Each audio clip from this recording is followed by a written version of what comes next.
તો ચાલો સીધા મુદ્દા પર આવીએ. વાર્તાની શરૂઆત જ થાય છે એકદમ ભાગદોડ અને અંધાધૂંધીથી.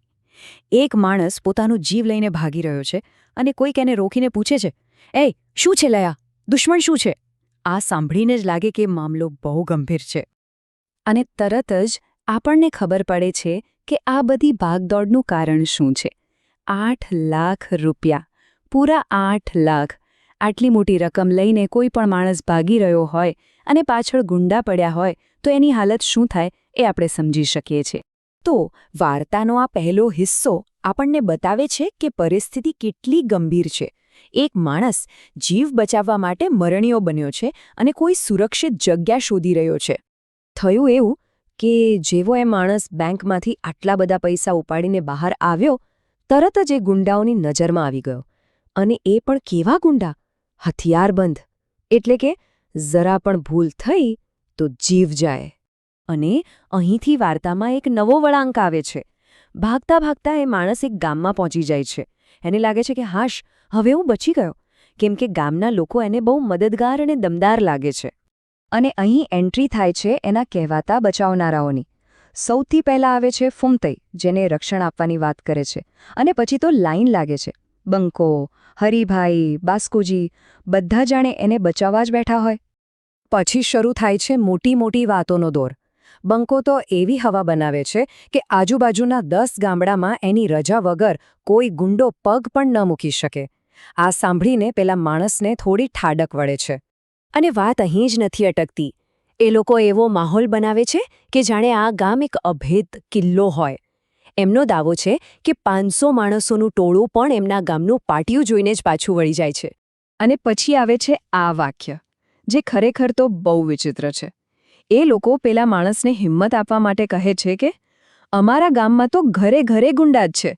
મતલબ, ચિંતા ના કર, બહારથી કોઈ નહીં આવે, કેમ કે અસલી ગુંડા તો અમે જ છીએ.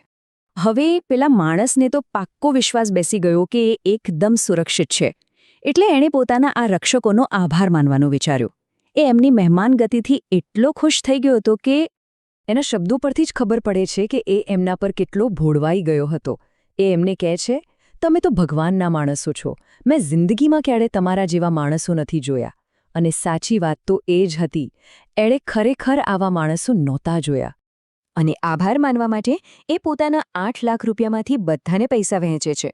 મોટાભાગનાને એક બંડલ આપે છે, પણ ફૂમતઈ, જેણે એની સૌથી પહેલા મદદ કરી હતી, એને 2 બંડલ આપે છે. અને બસ આ જ નિર્ણય આગળ જઈને મોટા ઝઘડાનું કારણ બને છે.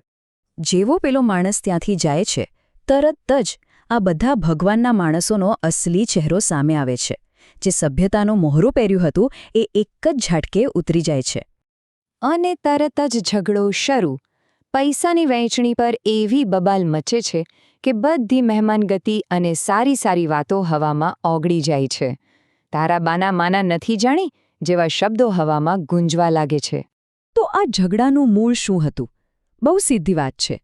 ફૂમતઈને 2 બંડલ મળ્યા હતા અને બાકીના બધાને 1. બસ આ જ અસમાનતા સહન ન થઈ અને વિવાદ શરૂ થઈ ગયો. ફૂમતઈ પોતાની દાદાગીરી બતાવે છે. એ કહે છે કે એ માણસ પહેલાં મારી પાસે આવ્યો હતો, એટલે આખા પૈસા પર મારો હક છે. આ તો હું દયા કરીને તમને 1 બંડલ આપું છું. હવે સ્પષ્ટ થઈ ગયું કે રક્ષણનું આખું નાટક ફક્ત પૈસા માટે જ હતું. અને હવે વાર્તા એવા તબક્કે પહોંચે છે જ્યાં પૈસા અને વર્ષો જૂની મિત્રતા આમને સામને આવી જાય છે. અને અહીંથી જ વાર્તાનો સૌથી દુઃખદ ભાગ શરૂ થાય છે. જુઓ, વાઘોજી, જે ફૂમતઈનો ખાસ મિત્ર છે, એ એવા વિશ્વાસ સાથે આવે છે કે મારો ભાઈબંધ મારા માટે ભાગ જરૂર રાખશે. પણ એની આશા પર પાણી ફરી વળે છે જ્યારે ફૂમતઈ એને ઓળખવાની જ ના પાડી દે છે. ફૂમતઈના આ શબ્દો તીર જેવા વાગે છે. "કોણ છો તમે? હું તમને ઓળખતો નથી." વિચારો, વર્ષોની મિત્રતા પૈસાના નશામાં એક જ સેકન્ડમાં ખતમ. અને અપમાનની તો હદ થઈ જાય છે. ફૂમતઈ પોતાના જ મિત્ર પાસે ભીખ મંગાવે છે. એ કહે છે કે ભિખારીની જેમ બોલ કે હું ભિખારી, મારો છોકરો ભિખારી, તો જ તને પૈસા આપીશ.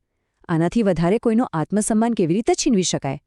અને આટલું બધું અપમાન સહન કર્યા પછી, પોતાના આત્મસન્માનના ટુકડા કરાવ્યા પછી, વાઘોજીના હાથમાં શું આવે છે? માત્ર 500 રૂપિયા, લાખો રૂપિયામાંથી માત્ર 500. આ રકમ એના મોઢા પર મારેલા તમાચા જેવી હતી. છેવટે વાઘુજીના મોઢેથી જે કડવું સત્ય નીકળે છે એ જ આખી વાર્તાનો સાર છે. પૈસા જોઈને માણસ બદલાઈ ગયો. એ વાત નક્કી છે કે જ્યારે પણ કોઈની પાસે પૈસા આવે ત્યારે માણસ બદલાઈ જ જાય છે. અને અંતમાં આ વાર્તા આપણને એક બહુ મોટો અને સળગતો સવાલ પૂછીને જાય છે. શું પૈસાની લાલચ એટલી મોટી છે કે એની આગળ મિત્રતા, વફાદારી, સંબંધો અને માનવતા બધું જ નાનું થઈ જાય છે? આનો જવાબ કદાચ આપણને આખી વાર્તામાંથી મળી જ ગયો છે.